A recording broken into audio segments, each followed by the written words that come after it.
sebuah histori yang luar biasa tentang Indonesia yang gemah ripah loh Jinawi dengan negeri Jamrut Katulistiwa tadi. Saya ingin membandingkan supaya ada sesuatu yang menghangat dan bikin hangat tadi itu ya. Saya ingin cerita tentang perjalanan Ethiopia membangun negerinya. Ethiopia, sebuah negara yang dulu sempat dinyanyikan oleh Iwan Fals dengan kondisi yang mengerikan, negaranya kering kerontang, meradang, rumput aja takut mau tumbuh.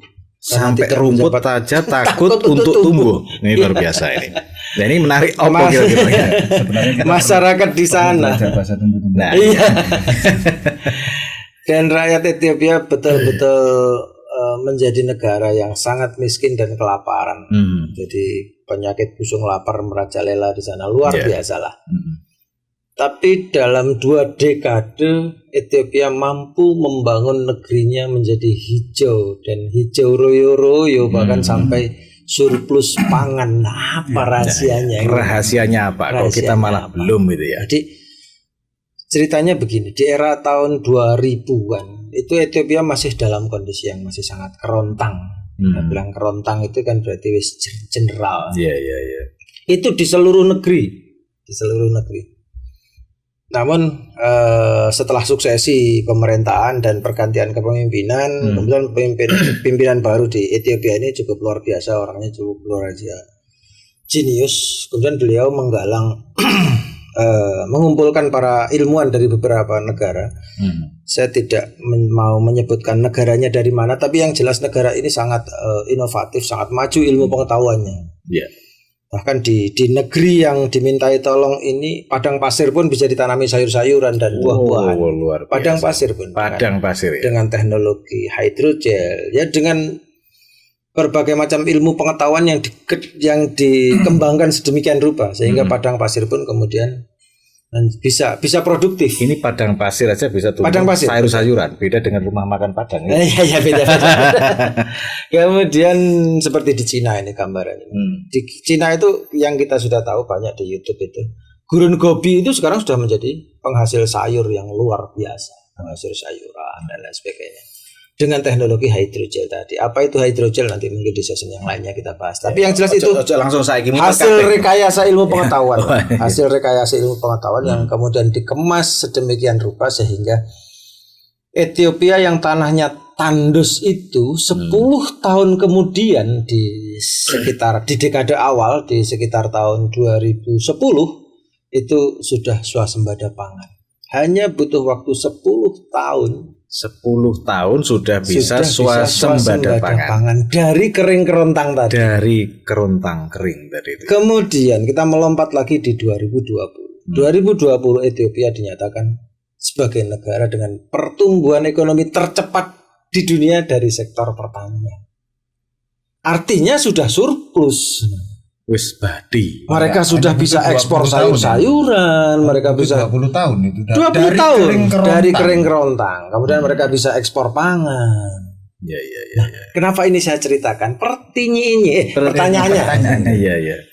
Indonesia yang oleh Allah Subhanahu wa taala dikaruniai warisan tanah yang luar biasa, bahkan ada penyebutan yang indah, gelar yang indah, Jamrut Katulistiwa. Kemudian istilah Jawa mengatakan gemah ripah loh Jinawi, paribasan ora kurang sandang papan lan pangan dan lain sebagainya.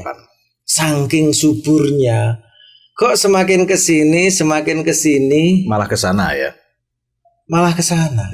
Malah ke sana itu artinya kita tambah ngaduh. Masa semakin sering kita dengar berita kita masih import beras, import jagung. Apa yang salah dengan tanah yang subur makmur gemah ripah loh Jinawi ini? Ada apa? Apakah Jamrut tadi sudah berubah menjadi ake? Nah mungkin bisa jadi begitu karena saking Jamrutnya kemudian ditadai kemudian jadi ake itu tadi.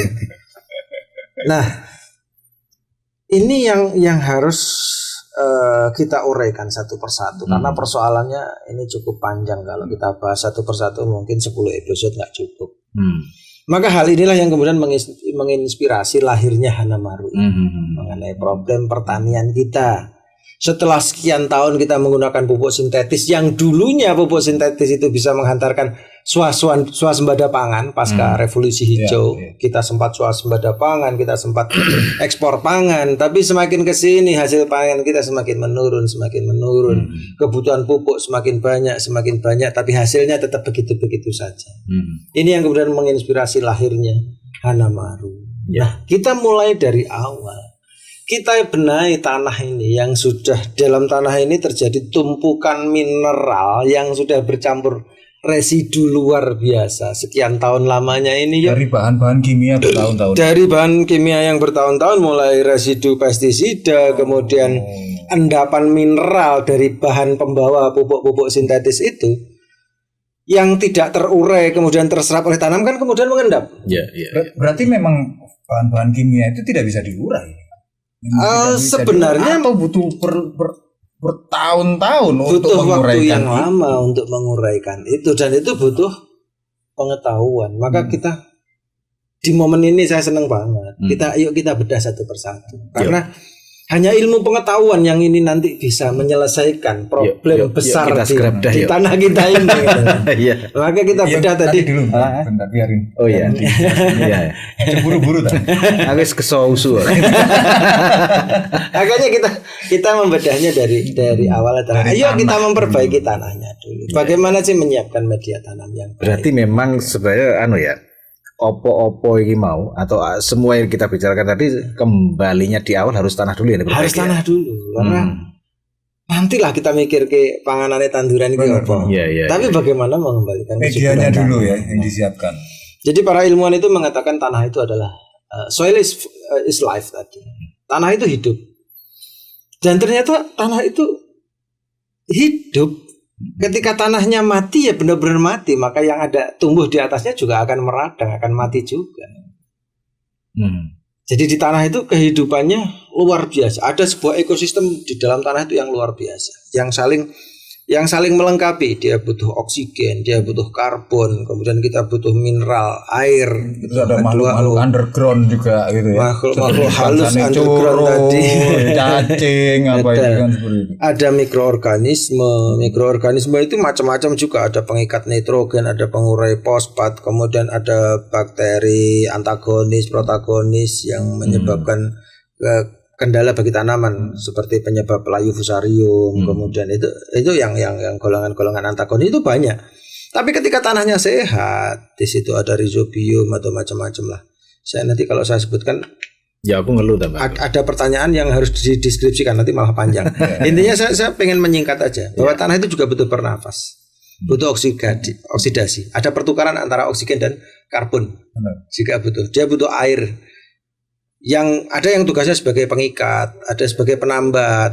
Jadi ada lemnya, ada air yang dialirkan dan kemudian ada kehidupan, yaitu kehidupan makhluk halus yang disebut mikroorganisme tadi.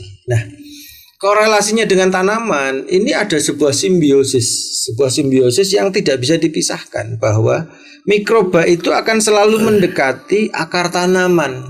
Kenapa? Karena akar tanaman akan melepaskan cairan yang menjadi sumber kehidupannya bagi mikroorganisme itu sendiri. Sebentar saya potong. Tadi tentang Ethiopia tadi itu kan menarik. Betul. Apakah yang dilakukan oleh masyarakat Ethiopia juga terkait dengan ini, dan kira-kira apa yang dilakukan kok sehingga mereka cepat? Betul. Jadi begini kuncinya. Jadi singkat kesimpulan dari cerita saya tentang Ethiopia tadi, bahwa yang menyelesaikan problem kekeringan di Ethiopia itu adalah ilmu pengetahuan. Kuncinya ilmu pengetahuan. Bahwa ilmu pengetahuan ini sesuatu yang sangat mulia dan sesuatu yang sangat luar biasa. Apabila kita abaikan, kita akan tertinggal aja. Kalau kita hanya fokus pada dengan pupuk ini yang nomor 1, karena semua produk kalau ditanya pasti nomor 1, nggak ada yang nomor 2. Nah, tapi sebelum itu kita harus memberikan pemahaman pada petani kita. Yuk belajar bareng-bareng, yuk sinau bareng, yuk ngobras yuk. Ya kita sinau bareng lah di sini di tempat ini kan kita lagi sinau bareng lah. Kita sinau bareng untuk tahu. Ethiopia melakukan tindakan yang luar biasa, mulai dari gerakan nanam pisang, kemudian gerakan, dan itu secara nasional digerakkan. Dimulai dari tanah tadi, memperbaiki tanah dari tanah kering, kemudian mencari sumber-sumber air. Nah, sumber-sumber air dimulai dari tanaman-tanaman yang banyak mengandung kandungan airnya ditanam. Kemudian